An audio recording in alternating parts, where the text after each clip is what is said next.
نهائية لمنافسات كأس أمير البلاد. كرة فيها محاولة كويتاوية، جول جول جول.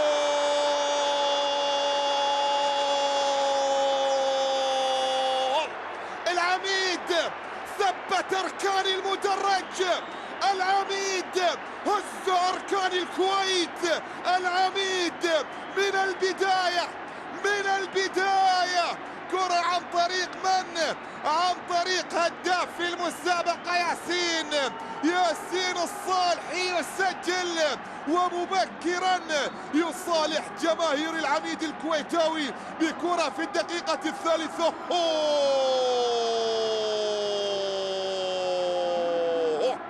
يا عيني عليك بالقدم اليسرى، قوية على حميد القلاف، لم يملك إلا أن يكون مشاهدا من الطراز الأول في اللقطة الماضية، والكرة تهز أركان المرمى وتعلن عن الأولى من خلال إحداث هذه المواجهة. كرة في الجهة اليمنى إلى فهد العنزي، لا وجود للتسلل، فهد يبحث عن مساند، يلعب كرة تصطدم، يطالب بركلة جزاء، حكم يعطي الاستمرارية، لا زالت المحاولة مستمرة، كرة فيها تسديدة قوية.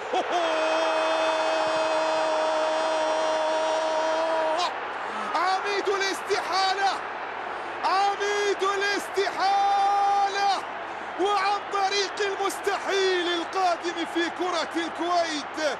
طلال جازع، أي جزع، أي فزع هي في قلوب كل عرباوي هنا في هذه البداية النارية المدوية. لا لا لا لا لا لا لا لا لا لا لا لا لا لا لا لا، هي بالقدم اليسرى.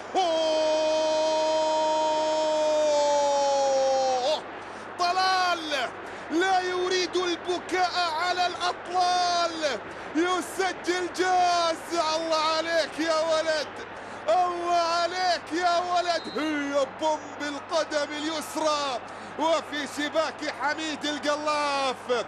قلت لكم العربي ما وصل، ما جاب لهدف. الإدارة سلمت الأمور للمدرب محمد عبد الله الذي يقدم أداء مميزا. كرة فيها محاولة ملعوبة، ركلة جزاء،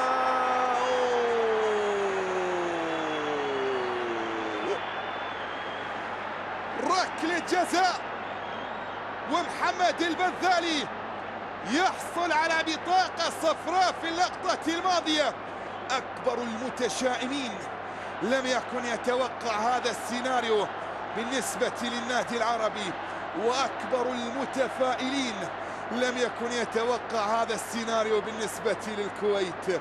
ركلة جزاء، هذه المحاولة، هذه الكرة الماضية، حمزة الدردور يسقط من بدري الكويتاوية. ياسين، هي قلت لكم من الوريد إلى الوريد، سيد هذا اللقاء هو العميد، ذبحهم من الوريد إلى الوريد. حتى المنصة هنا بوجود سيدي أمير البلاد المفدى وسمو ولي العهد. حقيقة سيناريو لم يكن متوقع، لم يكن مرتقب، لم يكن في الحسبان أبدا. ياسين هدف ثالث، ختم على المباراة تقريبا، إلا إذا استعاد العربي كبرياء الماضي وعاد إلى المواجهة من جديد. ثلاثية نظيفة هنا في هذا اللقاء. أسألكم بالله من كان يتوقع تركيز يا حسين؟ بسنا يا حسين، حال الجمهور العرباوي. هذه واحدة مرتدة، فرصة للتقليص في راسه، هو حسين، جابها حسين، سجل حسين.